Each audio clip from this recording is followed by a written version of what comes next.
दूसरी तरफ यूपीए सरकार का भी इतिहास हम खंगालें तो इसमें हमें शुरुआत में ही देखने को मिलता है कि किस प्रकार जब सबसे बड़ा निर्णय 90 के दशक में कहूं कि पहला निर्णय मंडल आयोग के रिपोर्ट को लागू करने का हुआ था, तो इतिहास के पन्नों में दर्ज है कि कांग्रेस की सरकार ने, कांग्रेस के नेतृत्व ने उसका विरोध किया था। लेकिन ये बहुत बड़ा दुर्भाग्य है कि यूपीए की सरकार के दौरान ये मांग उठती रही, लेकिन ये सरकार बहरों की तरह व्यवहार करती रही और जो साहस यूपीए की सरकार नहीं कर पाई वो मोदी जी की सरकार ने करके दिखाया और इसी संसद के अंदर अपने पिछले कार्यकाल में संविधान संशोधन विधेयक प्रस्तुत करके, महोदय,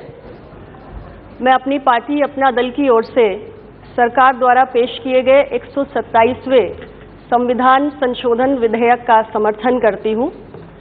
मेरी पार्टी, अपना दल ने अपने स्थापना वर्ष सन 1995 से ही पार्टी संस्थापक यशाकाई डॉक्टर सोनेलाल पटेल जी के नेतृत्व में सामाजिक न्याय की विचारधारा को प्रबलता से आगे बढ़ाने के लिए संघर्ष किया है। और मेरी पार्टी, अपना दल का ये मानना है कि जब तक पिछड़े शोषित जातियों का उनकी आबादी के अनुपात में लोकतंत्र के सभी स्तंभों में, जिसमें हमारी विधायिका, न्यायपालिका, कार्यपालिका और यहाँ तक कि मैं कहूँ तो मीडिया भी शामिल है, जब तक उसमें उनकी आबादी के अनुपात में उनका प्रतिनिधित्व कायम नहीं हो जाता, तब तक सामाजिक न्याय की संकल्पना पूर्ण रूप से साकार नहीं हो सकती है। और इसके लिए जरूरी है कि जो हमारी पिछड़ी दबी कुचली जातियां हैं, उनका पहचान का संकट भी दूर हो और उनकी गणना भी सामने आए। और ये काम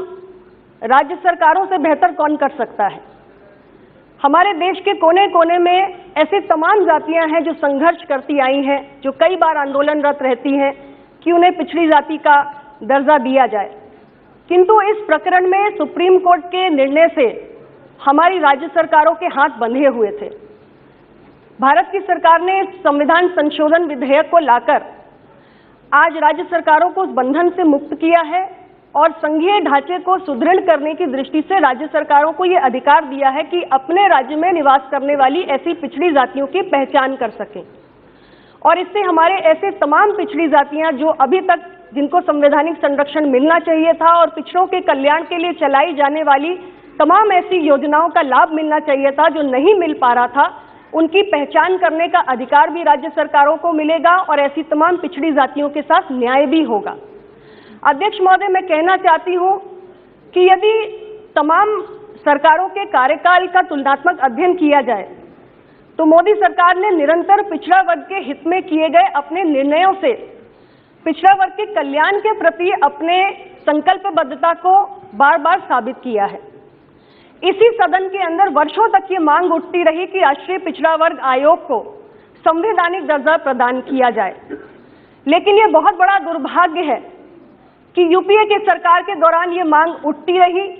लेकिन ये सरकार बहरों की तरह व्यवहार करती रही और जो साहस यूपीए की सरकार नहीं कर पाई वो मोदी जी की सरकार ने करके दिखाया और इसी संसद के अंदर अपने पिछले कार्यकाल में संविधान संशोधन विधेयक प्रस्तुत करके हमारे राष्ट्रीय पिछड़ा वर्ग आयोग को संवैधानिक दर्जा प्रदान करने का कार्य किया। इस देश में नवोदय विद्यालय, केंद्रीय विद्यालय और सैनिक स्कूल ये वर्षों से संचालित हो रहे हैं, लेकिन कभी भी ये ख्याल नहीं आया कि इन स्कूलों के अंदर जो हमारे पिछड़ी जातियों से आने वाले छात्र छात्राएं हैं उनको पिछड़ा वर्ग का जो आरक्षण है उसका प्रवेश प्रक्रिया में लाभ दिया जाए। मोदी जी की सरकार ने ये निर्णय भी करके दिखाया। पिछड़े वर्ग की हमारी जो क्रीमी लेयर की आय सीमा है उसको 6 लाख से बढ़ाकर 8 लाख तक करने का भी काम मोदी सरकार ने किया। और यदि मैं हालिया निर्णय की बात करूं तो पिछले कई वर्षों से निरंतर हमारी जो मेडिकल की नीट परीक्षा में एमबीबीएस और पीजी के एडमिशन्स होते हैं उसमें हर वर्ष पिछड़े वर्ग के हमारे छात्रों का, अभ्यर्थियों का हजारों सीटों का नुकसान हो रहा था, क्योंकि ऑल इंडिया कोटा में नीट के अंतर्गत जो हमारा ओबीसी कोटा था वो लागू नहीं था। मांग तो वर्षों से उठ रही थी, हजारों सीटों का नुकसान भी वर्षों से हो रहा था,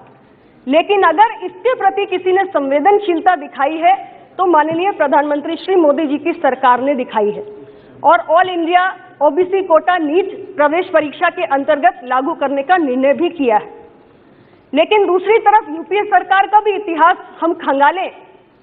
तो इसमें हमें शुरुआत में ही देखने को मिलता है कि किस प्रकार जब सबसे बड़ा निर्णय 90 के दशक में कहूं कि पहला निर्णय मंडल आयोग के रिपोर्ट को लागू करने का हुआ था, तो इतिहास के पन्नों में दर्ज है कि कांग्रेस की सरकार ने, कांग्रेस के नेतृत्व ने उसका विरोध किया था। और ऐसी कोई उपलब्धि नहीं है पिछड़ों के हक में जिसे कांग्रेस की सरकार गिना सकती है। तो इसलिए जहां तक पिछड़ों के प्रति प्रतिबद्धता का सवाल है, मोदी सरकार ने बहुत सारे ऐसे निर्णय किए हैं। आज जो 127वां संविधान संशोधन विधेयक लाया गया है, इसी दृष्टि से लाया गया है। मैं इसका स्वागत भी करती हूं और अपनी पार्टी की ओर से, अपना दल की ओर से मैं ये उम्मीद भी करती हूं कि भविष्य में भी इस प्रकार के और निर्णय सरकार करेगी। ये समय की आवश्यकता है, देश की जरूरत है